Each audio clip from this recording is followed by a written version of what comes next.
नमस्कार। पैसा चौपाल चैनल में आपका स्वागत है।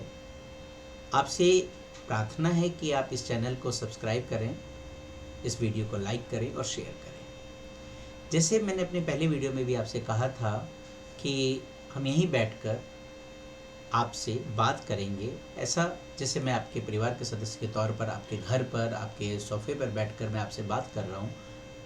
और हम इस चैनल पे इन्वेस्टमेंट के तरीके और जो हमारी आदत बदल रही है, न केवल खान पान की, इस जनरेशन में यदि हम गौर करें, जो मेरी जनरेशन के लोग हैं वो इस बात को समझ पा रहे हैं, या जो नई जनरेशन है, बेटा आप इसमें ये आप देखिएगा बड़े ध्यान से कि जो हमारे पिताजी दादाजी थे या हमारे पूर्वज थे, उन्होंने अपने जीवन में जितना कमाया, जब उन्होंने प्रथम अर्निंग स्टार्ट करी होगी, और जब वो विरासत अपनी अगली पीढ़ी को दे रहे हैं, तो उनके पास जितना उन्होंने कमाने से स्टार्ट किया था और अगली पीढ़ी को वो जो सौंप के जा रहे हैं, उसमें लाख गुना, हजारों लाखों गुना का बेनिफिट है। आप एक छोटे से उदाहरण के साथ, हम एग्जाम्पल के साथ समझते हैं। वह जो भी कमाते, बचत करते, बचत का बहुत बड़ा हिस्सा निवेश करते। वो किस में करते थे? खेती योग्य भूमि लेते थे, सड़क किनारे वो ज़मीन लेते थे, खेती जब तक जिए खेती पर उन्होंने खेती योग्य भूमि पर उन्होंने खेती करी, जिससे कि अलग अलग नकदी फसल करी, या जो भी किया उन्होंने उस पे फसल चाहे नकदी उत्पन्न करी या अपने परिवार के भरण पोषण के लिए उन्होंने खेती करी। उन सब चीज़ों को, पशुपालन में उन्होंने पैसा लगाया, धीरे धीरे उस पैसे को इन्वेस्टमेंट करते रहे, पैसा कमाया, ज़मीन खरीदी, सोना खरीदा, चांदी खरीदा। सोना और चांदी की पावर आपने इस अभी की जनरेशन देख रही होगी कि पिछले चंद महीनों में रॉकेट की तरह उसका पैसा, उसके रेट बढ़े हैं। तो उनकी सोच कितनी अच्छी थी। आज हम उसी सोच के साथ बेटा आगे बढ़ेंगे, उसी थिंकिंग के साथ आगे बढ़ेंगे। क्या हमारी थिंकिंग में अंतर आ रहा है? एक छोटा सा एग्जांपल ले रहा हूँ मैं। आज के समय में आप कहीं पे भी जाइए, देखिए मैंने आपसे इस पहले चैनल में भी कहा था, पहली वीडियो जी थी मेरी, कि इसमें हम कोई तड़क भड़क अड़क इतना डिजिटल उसमें हम नहीं जाएंगे, सिंपल सी बात करेंगे, आमने सामने बैठेंगे, ऐसा आपको प्रतीत होगा। कम से कम इस चैनल पर मैं कोई भी तड़क भड़क और या डिजिटल प्लेटफॉर्म, मतलब उस पर लाइटिंग और मेकअप और अदर प्रकार से जो तैयार किया जाता है, ऐसा कुछ नहीं होगा। सिंपल ऐसा लगेगा जैसे मैं आपके नेक्स्ट बैठा हुआ हूँ और आपसे बातचीत कर रहे हैं, बिल्कुल आपके नेक्स्ट बैठा हुआ हूँ, सोफे पे बैठ के बात कर रहे हैं। अभी इस वीडियो का बनाने का मेरा जो उद्देश्य है कि आज की जो पीढ़ी है वो पैसे को लोन के रूप में लेना ज़्यादा पसंद कर रही है, ज़िंदगी को बहुत जल्दी जीना चाह रही है। उससे क्या हो रहा है कि वो पैसा तो अच्छा कमा रहे हैं। आज आप देखिए, पैकेज की बात करें तो लोग बहुत पैसा कमा रहे हैं। पैकेज देख लें, आज गवर्नमेंट जॉब में भी हम देखें तो अच्छा ग्रेड पे है, एक सम्मानजनक उनको सैलरी मिल रही है। प्राइवेट सेक्टर की बात करें, आईआईटी सेक्टर की बात करें, मल्टीनेशनल कंपनीज़ की बात करें, तो लाखों करोड़ों में उनका पैकेज है। लेकिन एक तरफ अखबार में ये न्यूज़ होती है, दूसरी तरफ हम ये भी देखते हैं कि किसी युवा दंपति ने बैंक के लोन के चक्कर में अपनी जीवन लीला को समाप्त कर ली, या वो डिप्रेशन में चले गए, या मानसिक स्थिति उनकी खराब हो रही है, इतना पैसा कमाने के बावजूद भी। है ना हमारे लिए चिंता का विषय। हम उस जनरेशन को बिलोंग करते हैं जो हमारी पिछली जनरेशन को भी संभालना हमें, और हमारी आगे वाली जनरेशन को भी शिक्षा देनी है। हम उसमें एक ब्रिज का रूप, एक पुल होता है ना, कि जो उनकी अच्छी आदतें हैं वो हमारी अगली जनरेशन में जाए, तो हम पुल का निर्माण कर सकते हैं। अब बात आती है, हमको सैंडविच नहीं है उन दो पीढ़ियों के बीच में जो सैंडविच बोलते हैं, वो नेगेटिव बातें मैं यहाँ नहीं करूँगा। हम पुल हैं, एक ब्रिज हैं, जो अपनी पिछली पीढ़ियों से हमने जो अच्छी आदतें सीखी हैं वो अगले पीढ़ी में जानी चाहिए। आज आप वीडियो पे बने रहिएगा। एक बहुत छोटे से एग्जाम्पल, और ये सभी लोगों के लिए, किसी भी जनरेशन के हों, इस जनरेशन में, आप किसी भी जनरेशन में देखिए, हमें पैसा बचाना है। अब छोटी चीज़ है, वीडियो को छोड़िएगा मत। एक लोन जो हम लेते हैं उसके बारे में भी चर्चा करेंगे। क्यों आज की युवा पीढ़ी लगभग सभी लोग कमा रहे हैं, परिवार में पति पत्नी भी कमा रहे हैं, अच्छा पैकेज ले रहे हैं, लेकिन जब अगली पीढ़ी को देने की, विरासत देने की बात आती है तो उनके पास शायद देने के लिए कुछ नहीं है। शायद एक फ्लैट, खाओ पियो ऐश करो और भूल जाओ। क्या हम ठीक कर रहे हैं? ये हमें जीना है, बहुत अच्छी तरह से जीना है। जो हमने शौक पाले हैं वो सभी पूरे करने हैं, लेकिन उसमें समझदारी तो होनी चाहिए ना। ये संतुलन हमें अपने पूर्वजों से सीखना है। किस तरह से कम तनख्वाह में, कम वेतन में, कम सैलरी में या कम इनकम में वह कितना कम खर्च करके कितना ज़्यादा बचाते थे और उस बचे हुए पैसे को कितनी अच्छी तरह से निवेश करते थे कि अगली पीढ़ी के लिए फ़ायदेमंद हो। मैं ये नहीं कह रहा कि आज जो बचत कर रहे हैं वो आज ही आप यूज़ करेंगे, वो आगे आने वाली पीढ़ी भी। बिना मार्केट या बिना शेयर मार्केट में गए, बिना शेयर मार्केट में, बिना रिस्क लिए, अभी मेरे जो इस चैनल पे बात है अभी इस वीडियो में, जिसमें हम रिस्क नहीं ले रहे हैं, मार्केटिंग है। एफडी को भी ये बोल दिया जाता है कि आपका लॉस हो रहा है, आपका ये हो गया, एफडी मत करवाइए, वो हो गया, फलाना हो गया, ढिकाना हो गया। देखिए, ज़मीन आपकी अच्छा पैकेज है, बहुत अच्छा कमा रहे हैं, तो आज हम महानगरों में या कहीं पे भी, आप गांव में भी सड़क किनारे खेत देखेंगे तो लाखों रुपए का है। शहरों में तो फ्लैट की कीमत आप छोड़ दीजिए। यदि मेट्रोपॉलिटन सिटीज़ की आप बात करेंगे जहाँ पैकेज बहुत अच्छा है, 20-20 साल की हमारी सैलरी उसमें चली जाती है EMI के रूप में भरने के लिए। कार भी हमारी सैलरी 5 साल लगभग हमारी सैलरी, हम उसमें EMI भरते रहते हैं 5 साल तक के लिए, जितनी भी हमारी सैलरी है। मैं यहाँ बैठकर सिर्फ एक बात बताना चाहूँगा कि किस तरह से हम छोटी सी समझदारी करके, जैसे मैंने वीडियो के शुरू में कहा था कि हम एक पुल बन रहे हैं, जो हमने अपने पिछली जनरेशन से सीखा है और अगली जनरेशन से हम सिखा रहे हैं। सब्र कीजिए, सब्र का फल मीठा होता है। इतनी जल्दी क्यों है आपको कार लेने की?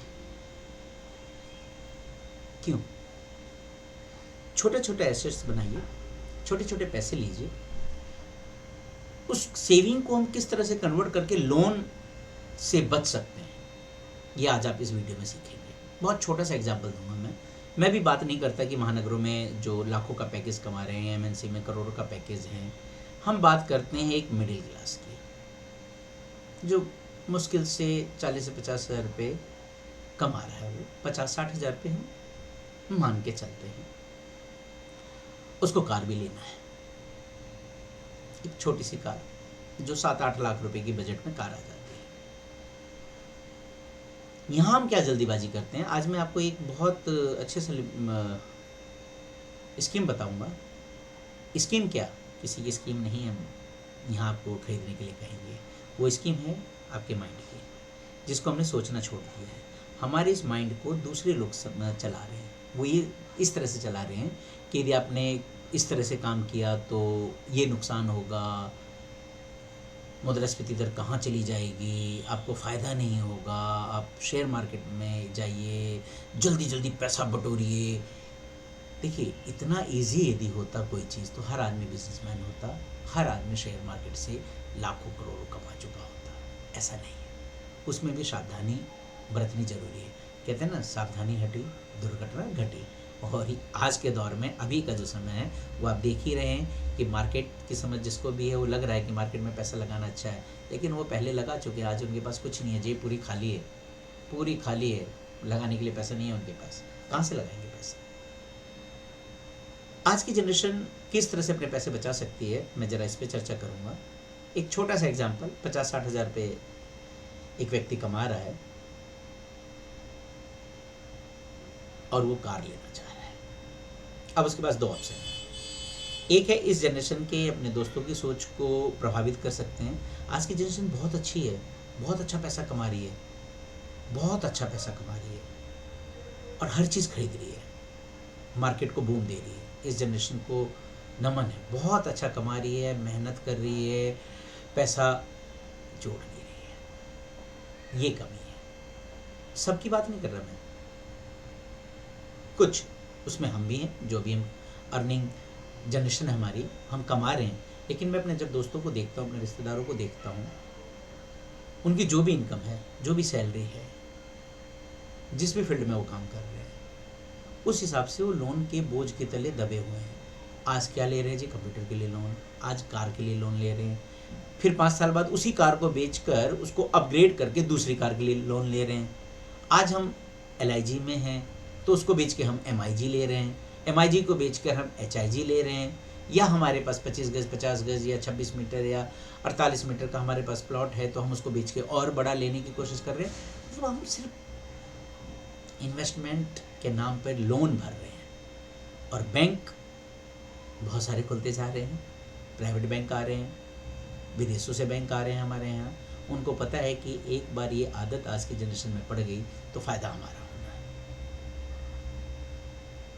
निवेश, इन्वेस्टमेंट बच्चों का खेल नहीं, लेकिन आपको इन्वेस्टमेंट करना है बच्चे की उम्र में, जिसको हम खेलने खाने की उम्र कहते हैं कि अभी खेलने खाने की उम्र है। जब शादी होती है, हम 20 अपने 20s में होते हैं, 25 26 30 साल की एज में, हमें घर भी लेना है, मकान भी लेना है, फ़ोन के नए नए वर्जन आ रहे हैं, वो भी लेना है। किस पे लेना है? लोन पे, अपने भविष्य की कीमत पर। यहाँ सीखने की ज़रूरत है अपने पूर्वजों से। आज 2 चीज़ में हम परेशान हो रहे हैं। एक तो इन्वेस्टमेंट की आदत हमारी ख़राब हो रही है, जो दूसरे लोग हमारे इस दिमाग में भूसा भर रहे हैं ना, हम वो मान रहे हैं। दूसरा, जंक फूड हम खा रहे हैं, एक खाने की आदत से भी परेशान है। कूड़ा खा रहे हैं, कूड़ा सोच रहे हैं, जिससे क्या होता है? जंक फूड, यदि हिंदी में बात करें तो कूड़ा है ना। जंक यार्ड से आप समझ सकते हैं जंक का मतलब क्या होता है। तो उसको जंक फूड इंग्लिश में बोल दिया तो हम खा रहे हैं, फिर दवाई खा रहे हैं, शरीर हमारा बेडोल हो रहा है, हमारे शरीर का जो सारा तंत्र है, यंत्र है, सब डैमेज। फिर हम डॉक्टर के पास जा रहे हैं, उनको पैसे दे रहे हैं। खैर, आज मेरा मुद्दा खान पान का नहीं है, मेरा मुद्दा है आपके बजट का, इन्वेस्टमेंट का। आपकी एक जो भारत में किसी भी शहर में रह रहा है, आज एक नॉर्मल सामान्य जन जैसे हम आप हैं, 50-60 हज़ार रुपये हम अपने घर में कमा के लाते हैं, इससे 5-10 हज़ार कम या ज़्यादा है ना। 40 हज़ार, 50 हज़ार, 60 हज़ार, जो भी युवा आज काम करने जा रहा है वो लगभग इतना कमा लेता है। इच्छाएं तो हैं, ज़रूरत भी है, सड़कें भी हमारी उतनी सेफ नहीं रही, बहुत तेज़ी से डेवलपमेंट हो रहा है, तो कार तो आज हर परिवार की ज़रूरत हो गई है। लेकिन क्या हम थोड़ा सा सब्र कर कर अपने आप को बचा सकते हैं इस लोन के चक्र से? कुचक्र बोलता हूँ मैं इस लोन को। लोन नहीं लेना यदि आप सब्र करना सीख गए तो। यदि आपने सब्र करना छोड़ दिया तो लोन की चक्की में ऐसे आप पिस जाएंगे ना कि ज़िंदगी भर लोन पिसिंग पिसिंग पिसिंग। पहले चक्की पिसिंग होती थी, आज लोन पिसिंग होती है। लोन पिसिंग पिसिंग पिसिंग पिसिंग। आज ये दोस्त पैसा उधार देगा, कल वो रिश्तेदार दोस्त देगा। कितने दिन के लिए? महीने, 2 महीने, साल, उसके बाद फिर आप बैंक के दर पे जाएंगे और लोन में आपकी ज़िंदगी ऐसी हो जाएगी कि आप किसी से लेन देन करने लायक, पैसे के लेन देन के लायक आप रहेंगे ही नहीं। आपको मार्केट में डिफ़ॉल्टर घोषित कर दिया जाता है, बैंक की तरफ से भी और रिश्तेदारों और दोस्तों की तरफ से भी। अब एक उदाहरण लेते हैं, मैं अपना ही उदाहरण लेता हूँ। एक मानते हैं, एक उदाहरण लेते हैं कि मैं 25 साल की उम्र में जॉब पे लगा, मानते हैं 24-25 साल में हम लगे। अब मेरी उम्र के जो 24-25 साल के उस समय के बच्चे हैं, उनकी नौकरी लगी, खेलने खालने की उम्र है, शादी विवाह, अलग अलग चीज़ें जो कार, मोटरसाइकिल, मोबाइल अट्रैक्ट करती है, हम तुरंत उसमें इन्वेस्टमेंट के नाम पे लोन लेके इन्वेस्टमेंट कर देते हैं। घर तो हमारी पहुंच से दूर होता है, उसके लिए मम्मी पापा के द्वारा अर्जित हम प्लॉट या फ्लैट में रहते हैं। अब यहाँ से बात क्या उठती है? अब यहाँ पे मिस्टर ए है, एक मिस्टर बी है। ए ने क्या किया? सब्र नहीं किया, जो हमें अपनी पिछली पीढ़ी से, जनरेशन से सीखना है। सब्र कीजिए आप 5 साल। बाइक लेनी है तो 2 साल, कार लेनी है तो 5 साल। आप सब्र कीजिए और देखिए कि एक जो हम मिडिल क्लास फैमिली है, किस तरह से एक बजट कार, मैं किसी कार का मॉडल का नाम नहीं लूँगा, 7-8 लाख की कोई कार है, बजट कार है, हम लेने जा रहे हैं। अभी हम मान लेते हैं एक रहन ए और एक रहन बी। अब ए क्या करता है, बहुत तेज दिमाग का और लाइफ को बड़ी तेजी से आगे बढ़ने की सोचता है वो, और डिसाइड करता है कि मैं 40-50 हज़ार की तनख्वाह में 7-8 लाख की ही कार आनी है, तभी हम सर्वाइव कर पाएंगे। महंगी कार लेंगे तो डिफ़ॉल्टर हो जाएंगे और 6 महीने साल भर बाद कंपनी हमारी कार उठा के ले जाएगी, बैंक उसको ई ऑक्शन में बेच देगी, ऑक्शन कर देगी उसका। तो हम 7-8 लाख की कार लेते हैं। ऐसी भी गलतियाँ कुछ लोग करते हैं। जो पुरानी कहावत है वो ऐसे ही नहीं बनी, जितनी चादर है उतना ही पैर फैलाना है। अभी हम इन्वेस्टमेंट की बात करते हैं कि एक रहन ए एक रहन बी, दोनों की इच्छा हुई, दोनों भाइयों की नौकरी लगी, 40-50 हज़ार रुपये उनकी तनख्वाह थी। अब उन्होंने सोचा कि कार लेना है। बस अब सब्र का फल मीठा होता है। कितना फैक्टर करता है, जो बैंक हमसे पैसा लेती है हम उसी बैंक से पैसा लेंगे, इसी को तो समझदारी बोलते हैं। लेन देन क्या होता है कि आप पैसा दीजिए और लीजिए। बैंक के कुचक्र में, लोन के कुचक्र में यदि हम फंसे तो हम कमाएंगे, बैंक को लोन भरेंगे। यदि हमने थोड़ी सी समझदारी दिखाई, बिना मार्केट में गए, शेयर मार्केट में गए, बिना रिस्क लिए, ये वाला एग्जाम्पल है। शेयर मार्केट तो देखो बेटा, जब आपको बूम देगा तो, और जब लेके जाएगा तो रसातल में। अब सिंपल सी बात करते हैं, एक रहन ए एक रहन बी। अब थोड़ा सा आप समझने की कोशिश कीजिएगा, मैं चार्ट के हिसाब से समझाता हूँ आपको। एक रहन ए एक रहन बी, अब मैं आपको ये लिख के समझाने की कोशिश करता हूँ कि आप समझिएगा किस तरह से इन्वेस्टमेंट का जो फंडा है बड़े ध्यान से यदि हम करेंगे तो कितना अच्छा रहेगा, है ना। अब थोड़ा बैंक की बात कर लेते हैं। बैंक का लोन यदि आज आप करें तो 6.5% के आसपास है आज की डेट में। थोड़ा सा आप समझिए, बड़े ध्यान से समझने की ज़रूरत है।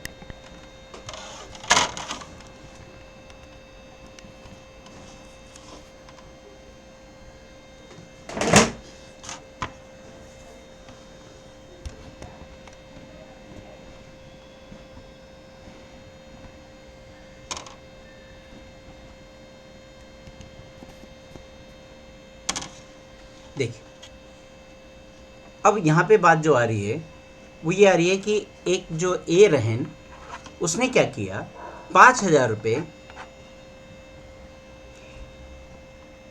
एक उसने आरडी अकाउंट खोला बैंक में, सरकारी बैंक, गवर्नमेंट बैंक की बात कर रहा हूँ मैं, जहाँ पे आपका कोई रिस्क नहीं है।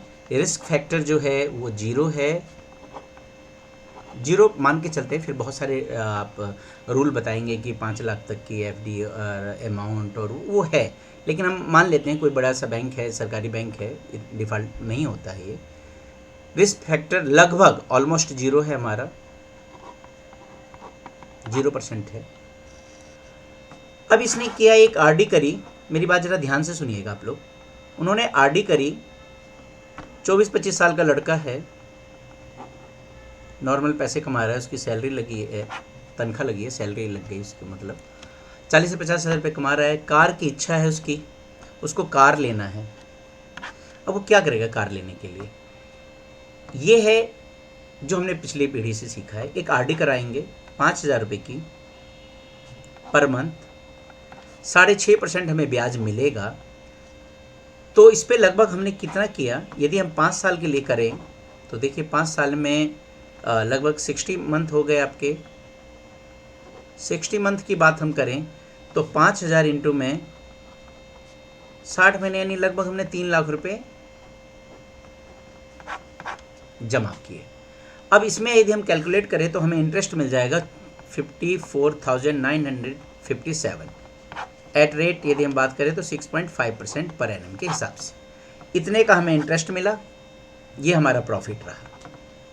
तो टोटल अमाउंट हमारा प्रिंसिपल कितना हो जाएगा, 3,54,957 रुपीज़ हमें मिलेगा। ये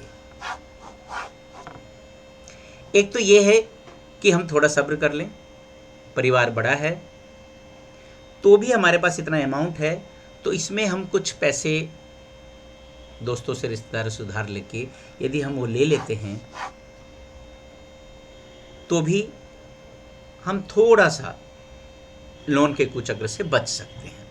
अब दूसरा फैक्टर आता है, जब हम इतनी हिम्मत कर रहे हैं और 40 से 50 हज़ार रुपये हमारी इनकम है, तो हम ये मान के चलते हैं कि एक फैक्टर और मान के चलते हैं कि 7,500 रुपये पे पर मंथ यदि हम करें, ब्याज की दर आज भी 6.5 है, 5 साल के लिए करें, थोड़ा शॉर्टकट बता देता हूँ मैं आपको, यदि 7,500 रुपये को हम 60 से मल्टीप्लाई करेंगे तो लगभग हमारा यदि हम 6 तो लगभग 4.5 लाख रुपए हम बैंक को जमा आरडी के रूप में देंगे। इस पे इंटरेस्ट हमारा बनता है, यदि हम इंटरेस्ट जोड़ें तो 82,433 बनेगा हमारा इंटरेस्ट। तो टोटल हमारे पास आ गया लगभग 5,32,433 रुपये हमें ये बैंक दे रहा है और इतना हमें मिल गया। अब देखिए 5,000 से अच्छी चीज़ तो ये हो गई कि अब हमारे पास 5,32,000 रुपये आ गया। अब हम कोई 7-8 लाख की कार आराम से ले सकते हैं। इस 40-50 हज़ार रुपये में इस बीच में आप देखिएगा ये जो 5 साल की हमारी सर्विस है तो इसमें सैलरी भी बढ़ती है हमारी। अब यदि मोटा मोटे हम ये मान के चल रहे हैं कि 10,000 रुपये की एक हम आरडी करते हैं, ये 40 से 50 हज़ार की सैलरी में हो जाता है। यदि हमें कार लेना है और लोन के कुचक्र से बचना है, यदि हमें अपनी एक इच्छा पूरी करनी है तो थोड़ी सी बचत पे ध्यान देना पड़ेगा। 10,000 रुपये यदि हम लेते हैं और 60 महीने के लिए बात हम करते हैं और वही 6.5% की बात करें तो हमारे पास हम इसको 5 साल में 6 लाख रुपये जमा होगा। ब्याज हमारा बनेगा 1,09,902 रुपये, यानी टोटल अमाउंट आ गया 7,09,902 रुपये।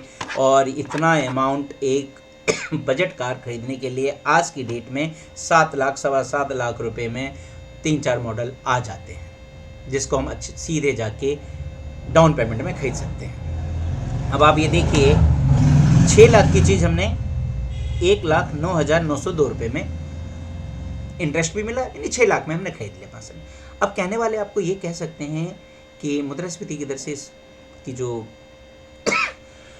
वैल्यू है वो 0 हो जाएगी। कैसे? अब आप इसका लोन का कुचक्र देखिए। अभी हमने 5 साल थोड़ा सब्र किया और कार के लिए, एक बजट कार के लिए मेरे पास 7 लाख, लगभग 7,10,000 रुपये, 7-7.25 लाख रुपये मेरे पास आ गए। किसी को एक पैसा मुझे नहीं देना पड़ा, मेरी सेविंग पे 1,09,902 रुपये मिले। हाँ, इनकम टैक्स के स्लैब में और 40-50 हज़ार रुपये यदि आप कमा रहे हैं तो आप इनकम टैक्स के स्लैब में आज के दिन में तो जो 12 लाख रुपये लिमिट है उसमें आप आ नहीं रहे, तो टैक्स भी आपका जो TDS भी जो कटता है वो 0 हो जाएगा। अब बैंक में यदि जाके उनको बोलते हैं तो यहाँ पे आपका TDS भी नहीं कटेगा। बात करते हैं अभी, हाँ, आज के टाइम में यदि कोई आपको समझाने आए, आपको समझाने आ रहा है, क्या समझाएगा वो आपको? अब देखिए, एक बैंक का एजेंट आ रहा है और वो आपको समझा रहा है कि कार चाहिए। अब ये रहन B, ये कौन रहन A, अब रहन B। भाई साहब लोन लेंगे, जॉब लगी 40 से 50 हज़ार रुपये की, तुरंत लोन लिया उसने, किसी एजेंट को बुलाया, एजेंट से कहा कि हाँ सर एक कार लेनी है, हाँ जी लीजिए आप। अब वो 10 लाख 12 लाख की कार दिखा रहा है, लेकिन हम ये मानते हैं कि अभी भी ये बच्चा बहुत समझदार है।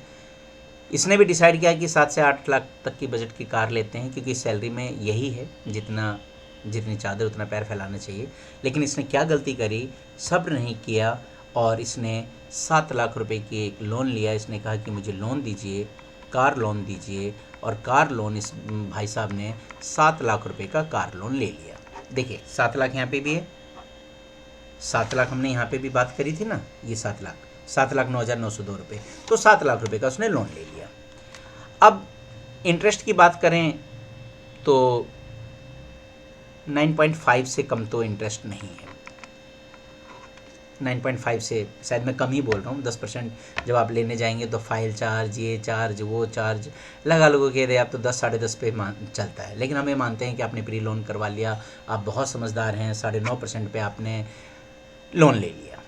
तो देखिए सिर्फ 9.5% के हिसाब से भी आपको कितना नुकसान हो रहा है। यदि आपने 7 लाख रुपए लिए लोन में, कार चमचमाती कार आपके घर आ गई, लेकिन इसकी कीमत क्या हुई, आपको इंटरेस्ट देना पड़ रहा है लोन पे ये लोन इंटरेस्ट है आपका, ये लोन है और लोन इंटरेस्ट आपका हो जाता है लगभग 1,82,078 रुपये। देखिए यहाँ आपने 1,09,000 रुपये, यहाँ आपने 1,09,902 रुपये कमाए, यहाँ आपने 1,82,000 रुपये लोन में उसको रीपेमेंट करी। लोन का कुछ चक्र आ गया समझ में।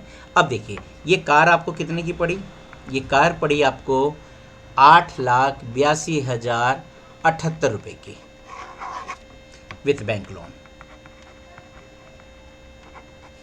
With bank loan. 7 लाख की कार आपको 8,82,078 रुपये यानी लगभग 9 लाख रुपए की कार आपको पड़ी है। यहाँ पे आपको कार 6 लाख आपके पास थे, इतना बैंक ने ब्याज दिया और आपको ये 7 लाख रुपए की कार पड़ी। अब डिफरेंस समझिए आपको कितना आया। अब आप देखिए यहाँ पे आप डिफरेंस देखिए, यदि हम टोटल मोटा मोटी बात करें तो ये कितना है 8,82,078, यानी हमने यहाँ पे लोन इंटरेस्ट दिया 1,82,078 रुपये, जो कि ए को नहीं देना पड़ रहा है। ए को जो इसने सब्र किया तो इसको लोन इंटरेस्ट नहीं देना पड़ा, इसने इंटरेस्ट लिया। ये लोन इंटरेस्ट बी ने पे किया और ए को क्या हुआ, ये कमाई हुई उसकी, ये इंटरेस्ट कमाई उसने की इंटरेस्ट में, और वो किया उसने 1,09,902 रुपये। ए ने कमाया, बी ने उसी कार को लेने के बाद ये चीज़ें करी। दूसरी चीज़ सब्र का, 5 साल में इसकी कार पुरानी होती जा रही है, उसके रेट कम हुए, इसने सब्र किया, 5 साल बाद इसके द्वारे नई चमचमाती कार है इस ए के पास और इसने टोटल फ़ायदा दिया। आप इसको टोटल करेंगे तो आपके पास बेनिफिट ज़्यादा हो रहा है। एक चीज़ और मैं आपको बताता हूँ, इसकी ईएमआई कितनी पड़ी, ये तो दोनों का इंटरेस्ट के बाद। एक और चीज़, ये इंटरेस्ट में इसका जो पड़ा है, इसमें इसने ईएमआई दी है 14,701 रुपये। तो हम 10,000 रुपये क्यों तुलना करें, हम 10,000 रुपये तुलना क्यों करें, हम तो इस भाई ने ईएमआई दी है 14,701 रुपये 5 साल के लिए, तब ना पैसा ये 60 मंथ में जो इसने दिया तो वो इतना हुआ 8,82,078 रुपये। अब हम चेंज करते हैं कि ये बच्चा जब 14,701 रुपये लोन के रूप में दे रहा है तो क्या इसकी वो आरडी भी तो कर सकता था, वो सिर्फ सब्र किया, ये 10 से एन भी और ज़्यादा समझदार हो सकता था, उसने सेविंग तो अच्छी करी है। देखिए जो ईएमआई बचा रहा है वो सेविंग कर रहा है, बस हम यहाँ सोच बदलनी है, उस ईएमआई को आरडी में कन्वर्ट कीजिए, कोई रिस्क नहीं लेना चाह रहे। बाकी इन्वेस्टमेंट के और भी बहुत सारे तरीके हैं, उस पर हम बाद में चर्चा करेंगे। यदि आप इस आरडी पे जाके देखें, अब मैं 14,700 रुपये की आरडी कर दूँ 5 साल के लिए यानी 60 मंथ्स के लिए, इसका इंटरेस्ट तो हम 9.5% ले रहे हैं और इसको हम कम ही मान लेते हैं, आज की 6.5%। तो यदि हम ये बात करें इतना परसेंटेज, इतना इंटरेस्ट हमें मिलता है, तो आपको पता है कि आरडी यदि हम इस राशि पे करवा देंगे तो हमारे पास टोटल प्रिंसिपल हो जाएगा, यानी हमने जो आरडी के रूप में पैसा जमा करवाया वो जमा करवाया 10,43,638 रुपये और उस पर हमें इंटरेस्ट आएगा 1,61,578 रुपये। अब आप देखिए खेल, इतना पैसा इन्वेस्टमेंट करने के बाद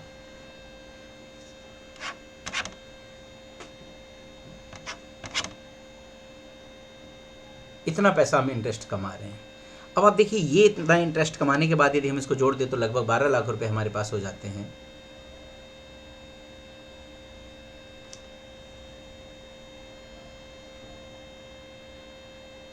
ये पैसा कहाँ से आएगा? यदि हम इस चीज में टोटल हमारे पास इतना पैसा आ रहा है, अब मैं आपसे सिर्फ ये कहना चाह रहा हूं यहाँ पे कि यदि हम थोड़ी सी भी सेविंग करेंगे तो बहुत ज़्यादा हमें बेनिफिट होगा।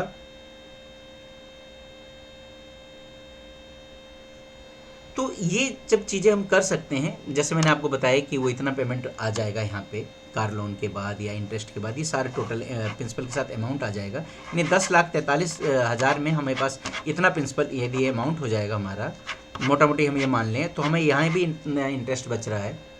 इस इंटरेस्ट इस ब्याज दर को, इस इंटरेस्ट को यदि हम सबको जोड़ दें कि हमने यहाँ पे कार लेने वक्त जो ईएमआई भरी, अभी इसका तो आप समझ गए थे, ए वाले को इतना फ़ायदा हुआ। यदि बी वाला 7 लाख रुपए की कार लोन पे ना लेके यदि आरडी करवा देता उतने अमाउंट का, ये 14,701 का, तो उसके पास लगभग सारा पैसा मिला के बात करें तो 10,43,638 रुपये आ जाता, जिस पे वो अच्छी कार ले सकता था। ये अमाउंट हो जाएगा उसका, और इंटरेस्ट उस पर 1,61,578 रुपये। यानी इस पर हम देखें ना, इसी ईएमआई पे 14,701 पे उसको क्या फ़ायदा हुआ, आरडी करवाई थी उसने तो उसको इंटरेस्ट मिला 1,61,578 रुपये, और उसने लोन जो लिया, यदि लोन नहीं लेता तो उसका ब्याज बचा, उसका इंटरेस्ट उसने दिया था 1,82,078 रुपये। यदि इन दोनों को हम टोटल कर दें तो 3,43,656 रुपये, यानी लगभग 3.5 लाख रुपये उसको बचते हैं। देखिए, जो हम बैंक को लोन दे रहे हैं, जो इंटरेस्ट दे रहे हैं, वो भी तो हमारी कमाई में से ही जा रहा है, और हम इस चीज़ को क्यों भूल जाते हैं। यानी 14,700 रुपये यदि उसने ईएमआई ना कटवा कर ईएमआई पे ना लेता, इस ईएमआई की जगह, जो हमारा ये ईएमआई है ना, इस ईएमआई की जगह यदि हम आरडी कर दें इतने अमाउंट की, तो हमारी कार भी महंगी आएगी। मतलब जो 8 लाख वाली है वो हम 10 लाख तक की कार ले सकते हैं, 10.5 लाख रुपए हमारे पूरे हो जाते हैं। यदि हम, एक तो हमारी कार का जो स्टैंडर्ड है वो बढ़ गया, सेविंग देखिए। बस इस ईएमआई को आरडी में आपको कन्वर्ट करना है। यदि आप इस ईएमआई को अपनी लाइफ में से हटा दें और इसको आरडी में कन्वर्ट कर दें, बस सब्र करना पड़ेगा। आप अपनी इच्छा से, जो आपकी जो कार लेने की इच्छा है, वो आप बहुत महंगी वाली भी कार ले सकते हैं। उससे जहां आप 7-8 लाख की कार ले रहे थे, आप वहां पे लगभग 10.5-11 लाख की भी कार ले सकते हैं। और जिस धीरे धीरे जो समय बढ़ेगा तो आपकी आरडी करने की भी ताकत बढ़ती जाएगी। सिर्फ एक छोटा सा एग्जांपल, 8 लाख 10 लाख में आप देखिए, एक 14,000 की ईएमआई भरना और एक 14,000 की आरडी करवाना, दोनों में कितना अंतर आ गया है। 5 साल में ही लगभग 3.5 लाख रुपए, लगभग 5,000 रुपये महीने बच रहे हैं। 5,000 से ज़्यादा ही बच रहे हैं। ये हमारे पुराने, जिनको हम पुराने लोग बोलते हैं, अर्थात हमारे जो सीनियर, जो हमारे पूर्वज हैं, उनकी सोच थी। वह आगे आने वाली पीढ़ी के लिए कुछ जोड़ के जा रहे हैं। आज हम जितने भी लोग शहरों में बैठे हुए हैं, हमारे पूर्वजों ने उस खेती को, उस ज़मीन को रोक के रखा है। आज भी मैं बहुत सारे ऐसे लोगों को जानता हूँ, समझता हूँ, जो गांव की ज़मीन को बेचकर शहरों में फ्लैट ले रहे हैं, या घर ले रहे हैं, या प्लॉट ले रहे हैं। उनकी सेविंग थी, उनसे ज़्यादा आज हम कमा रहे हैं, लेकिन हम अपनी कमाई से पूर्वज की संपत्ति, अपनी तो छोड़िए, जो हमें जोड़ना था वो तो अपने बाल बच्चों के लिए हम जोड़ नहीं पा रहे। अपने पूर्वजों की ज़मीन बेचकर हम यहाँ अपने आप को शाबाशी दे रहे हैं, शाबाश कि हमने अपना घर ले लिया, और हम बहुत पढ़े लिखे हैं। इस पर विचार करने का विचार है, बहुत विचार करने की जरूरत है इस पर। बैंक्स को पैसे, ईएमआई या ब्याज नहीं देना है, आरडी दे के उनसे हमें अपनी कमाई पे, बहुत सबसे सेफ तरीका है। देखिए, और तेज़ी से उछाल लगाना है तब तो पैसा इन्वेस्टमेंट करने के लिए और भी बहुत सारी चीज़ें हैं, बहुत सारी चीज़ें हैं, लेकिन रिस्क भी है उसके साथ। हम आगे बात करेंगे। पहले रिस्क से पहले हम अपनी पैसिव इनकम बढ़ाएं, जो हमारी इनकम आ रही है उसको बढ़ाएं। ये नहीं कि हम सारे पैसे ले जाके मार्केट में डाल दें और फिर कहें हाय रे, डूब गया रे, मर गया रे, ये हो गया रे। मानसिक, शारीरिक, सारी की सारी ऐसी की तैसी हो जाती है, लाइटर मोड में बात करें तो थोड़ा सोचिए किस तरह से हम अपने आप को बदल सकते हैं। यदि इतना इजी होता तो कोई भी व्यक्ति इस धरती पे काम नहीं करता। अब ज़रा सोचिए ना, वो जो कंपनी, इतनी बड़ी बड़ी कंपनियां हैं, वो भी अपना पैसा सारा निकाल के सीधे शेयर मार्केट में डाल दे, मार्केट में डाल दे, पैसा आता रहेगा। नहीं, जो आपको बहुत सुख देता है वो बहुत दुख भी देता है। जब मार्केट बहुत अप जाएगी तो डाउन भी तो आएगी ना। ऐसा थोड़ी है कि अब सूरज भगवान को देख लीजिए, सूरज सिर्फ चढ़ते ही थोड़ी है, उगते ही थोड़ी हैं। एक समय के बाद जब वो अपने पीक पे आते हैं तो अस्त भी होते हैं। तो हमें उगते सूरज को भी प्रणाम करना है और डूबते सूरज को भी प्रणाम करना है। दोनों से हमें एनर्जी मिलती है। मेरे कहने का तात्पर्य है कि बैंक जाइए, आरडी करवाइए, अपने जीवन से ईएमआई हटाइए, सब्र कीजिए। इसमें सब सारा खेल सब्र का है। यदि आपने सब्र किया तो आपके भविष्य को उदयमान होने से कोई नहीं रोक सकता। आप कम से कम पूर्वजों की जमीन को बढ़ा नहीं पा रहे तो घटाइए तो मत ना। आप अच्छा कमा रहे हैं, अपने पूर्वजों से ज़्यादा पढ़े लिखे हैं, अच्छे स्कूलों में पढ़े हैं, क्यों आज आपकी सोच ऐसी होगी कि हर चीज़ मुझे आज ही मिलनी चाहिए? आज मतलब आज। क्यों जाएं बैंक के पास? हम क्यों, हाँ बैंक के पास जाएंगे ईएमआई भरने के लिए नहीं, अपनी आरडी एफडी करवाने के लिए। लोग मेरी बात से असहमत हो सकते हैं, कहते हैं, कह सकते हैं कि देखिए कैसा मूर्ख आदमी है, आज के समय में एफडी का भी इतना वो पुरजोर समर्थक हो रहा है। यदि आप बहुत महीन स्तर से, महीन कहते हैं ना, महीन बुद्धि, यदि महीन बुद्धि से आप सोचेंगे ना तो आपको फ़ायदा ही है। देख लीजिए, अभी मैंने आपको जो ये चार्ट बना के समझाया है, समझाने की कोशिश करी है। कितना पैसा हमें? 3,43,000 कहाँ गया? 3,43,656 रुपये। बस हमें क्या करना है, इस ईएमआई को हटा के, इस ईएमआई को हटा के अपनी लाइफ से आरडी तो लाना है। हाँ, पैसे कमाने के और भी तरीके हैं। भगवान करे आप लाखों करोड़ों रुपए कमाइए, 7 लाख 8 लाख की कार की वजह आप 7 करोड़ 8 करोड़ की कार लीजिए, लेकिन आप उस लेवल पे भी पहुंच जाएंगे ना, 7 करोड़ 8 करोड़ 10 करोड़ 100 करोड़, वहाँ पे भी ईएमआई नहीं। हाँ, ईएमआई यदि आपको लेनी है तो उससे यदि आप इंटरेस्ट आपको मिले, कहीं आप पैसा इन्वेस्टमेंट कर रहे हैं जिसकी वैल्यू गिरेगी नहीं। लेकिन गाड़ी की तो वैल्यू गिरती है ना 5 साल बाद। आज इंडिया में आप 10 लाख की कार लेते हैं तो 5 साल बाद वो कितनी की रहती है वो आप सबको पता है। पैसा बढ़ना चाहिए। और जो कहते हैं उस मुद्रास्फीति ये हो जाएगा, बढ़ जाएगा, घट जाएगा, तो एक बात बताइए, जब हम लोन ले रहे हैं तब भी तो मुद्रास्फीति बढ़ ही रही है, तो हम तो डबल चक्कर में फंस गए। इधर से लोन भी ले लिया, ईएमआई भी भर रहे हैं, मुद्रास्फीति भी बढ़ गई, सेविंग के नाम पे कुछ है नहीं, तो क्या करेंगे? अंत में फिर हमें अपने पूर्वज याद आएंगे, गांव की तरफ भागेंगे, जमीन बेचेंगे, यही करेंगे ना। क्यों? ये अधिकार किसने दे दिया आपको भाई? आप उस जमीन के गार्ड हैं, आप चौकीदार हैं उस जमीन की रखवाली के लिए, अपने आगे आने वाली पीढ़ी को देने के लिए। थोड़ी सोच बदलिए, इन्वेस्टमेंट पे ध्यान दीजिए, छोटा ही इन्वेस्टमेंट कीजिए। ये मत सोचिए कि कितना रिटर्न आएगा, वो बाद की बात है। जब बच्चा स्कूल जाता है ना, छोटे से बच्चा, ये जो अभी मैं एक रहन ए एक रहन बी, 24-25 साल का बच्चा, जब छोटा बच्चा स्कूल जाता है ना, नर्सरी में, छोटी क्लास में, तो हम ये उम्मीद नहीं करते कि वो सारा table plus minus multiply divide वो 1 साल में ही सीख जाएगा।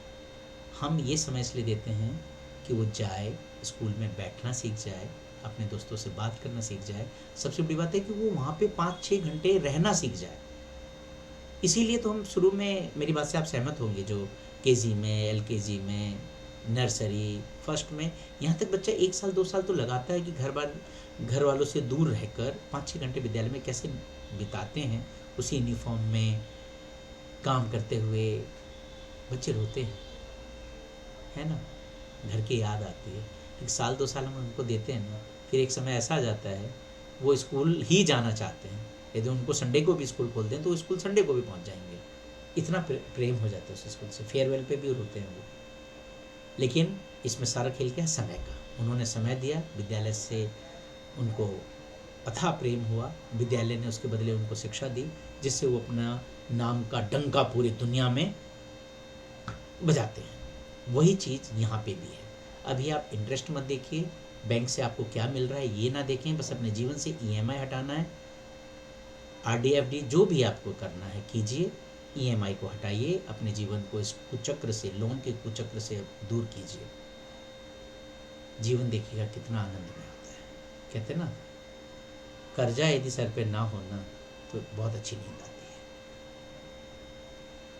एक थोड़ी सी लंबी होगी वीडियो, लेकिन हमारे जीवन से लंबी नहीं है।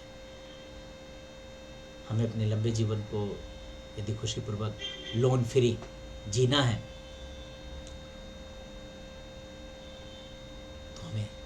ये कदम उठाना ही पड़ेगा और अपनी जनरेशन को सिखाना ही पड़ेगा।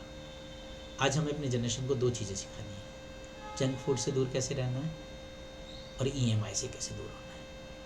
ईएमआई यदि इन्वेस्टमेंट है, जिस चीज़ में आपने इन्वेस्टमेंट की है उससे यदि आपको रिटर्न उससे ज़्यादा मिल रहा है, बहुत बढ़िया, खूब ईएमआई बढ़िए, खूब ईएमआई बढ़िए। लेकिन आप ईएमआई से ऐसी कोई चीज़ ले रहे हैं जिसकी वैल्यू गिरेगी, ईएमआई नहीं लेना है। आपकी लाइफ को संकट में डाल सकती है। मानसिक यातना, क्या जरूरत है दिखाने की? 5 साल बाद दिखा देंगे, 8 लाख के बदले 12 लाख की कार दिखा देंगे। आज के युवा को आईफोन लेना है, लोन पे क्यों लेना है? साल बचाओ। सपोज कीजिए कोई भी फ़ोन, मैं किसी ब्रांड का नाम नहीं ले रहा, मतलब कोई भी फ़ोन जो महंगा या सस्ता है, महंगा यदि आपको फ़ोन लेना है तो 1 साल सब्र कर लीजिए ना। उस पैसे को आप ईएमआई को आरडी में कन्वर्ट कीजिए, बैंक में रखिए, 1 साल बाद ले लीजिए, अगला मॉडल आ जाएगा, उसका अपग्रेड मॉडल आ जाएगा, फिर आप लीजिए ना, महंगे से महंगे मॉडल लीजिए, वो किसी भी कंपनी का फ़ोन हो, किसी भी कंपनी की कार हो। अपनी इनकम बढ़ाइए, ईएमआई से छुटकारा पाइए, पैसे को बचाना सीखिए, उसको फिर इन्वेस्टमेंट कीजिए। इसीलिए पैसा चौपाल चैनल सब्सक्राइब कीजिए। पैसे को देखिए, पैसा आई भी पैसा है, आपकी इनकम जो है वो भी पैसा है, जो आप बचत कर रहे हैं वो भी पैसा है, जो आप निवेश करेंगे वो भी पैसा है, और तीनों चीज़, और जो आप ईएमआई भर रहे हैं वो भी पैसा है। आता पैसा सबको अच्छा लगता है, जाता पैसा सबको रुलाता है। कहते हैं पैसा भगवान तो नहीं, लेकिन भगवान से कम भी नहीं। यदि आपके पास पैसा है तो भगवान आपके पास है। भगवान का एक रूप मान सकते हैं, लक्ष्मी जी का रूप तो मानते हैं ना, तो आपके बहुत सारे कष्टों को दूर रखता है। लेकिन जाता पैसा हुआ, जैसे आपकी सैलरी आई और आपने, अब कई ऐसे मेरे दोस्त हैं, रिश्तेदार हैं, उनकी सैलरी आज आई,